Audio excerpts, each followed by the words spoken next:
ప్రతి ఉదయం ప్రభువుతో ప్రారంభం అనే ఈ కార్యక్రమాన్ని వింటున్న దేవుని బిడ్డలైన మీ అందరికీ మన ప్రభువైన యేసుక్రీస్తు వారి శ్రేష్టమైన నామములో కృపాక్షేమములు విస్తరించునుగాక. దేవుని మాటలు మనం ఎల్లప్పుడూ వినటానికి ఇష్టపూర్వకంగా ఉండాలి. దేవునికి విధేయత చూపించేవారిగా, కుటుంబాలన్నీ కూడా దేవుని సన్నిధిలో ప్రార్థించేవారిగా మనం ఉన్నప్పుడు మనము గొప్ప మేలు, సమాధానము, విశ్రాంతి, ఆత్మలో నెమ్మది కలిగి మనం ముందుకు సాగిపోతూ ఉంటాము. మనం ఎప్పుడైతే దేవునికి దూరం అవుతూ అపవాదికి దగ్గర అవుతూ ఉంటామో, అపవాది మనల్ని ఆకర్షించి మోసం చేస్తాడు, మాట్లాడి మన హృదయాన్ని కలవరపరుస్తాడు. కానీ మన దేవుని యొక్క మాటలు ఒక జీవపు ఓటల వలె మన హృదయాల్లో పనిచేస్తూ ఉంటాయి. ఆ మాటలు మనం చదివే కొద్దికి ఒక జీవం అనే ఓట మన జీవితంలో పనిచేస్తూ ఉంటుంది. మన హృదయంలో నెమ్మది, సమాధానం పనిచేస్తూ ఉంటుంది.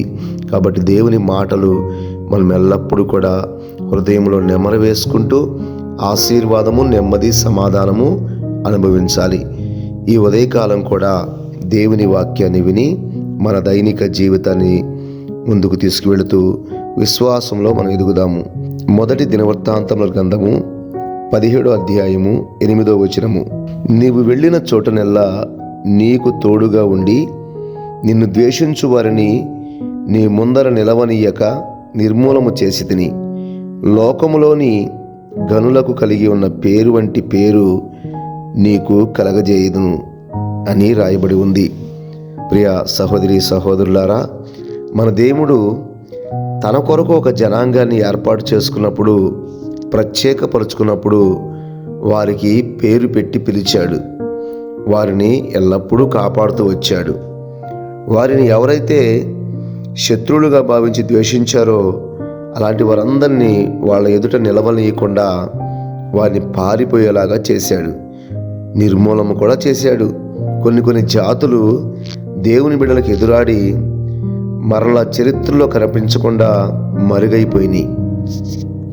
దేవుని యొక్క బిడ్డలు అరణ్యాల్లో వెళుతున్నప్పుడు, వారు జలముల్లో పడి వెళుతున్నప్పుడు, సముద్రాలు దాటుతున్నప్పుడు ఆయన ఎలాగైతే తోడుగా ఉన్నాడో అవన్నీ కూడా మన కళ్ళకి కట్టొచ్చినట్టుగా మనము బైబిల్ గ్రంథంలో లిఖించబడి మనం ఎల్లప్పుడూ వాటిని ధ్యానిస్తూనే ఉన్నాము.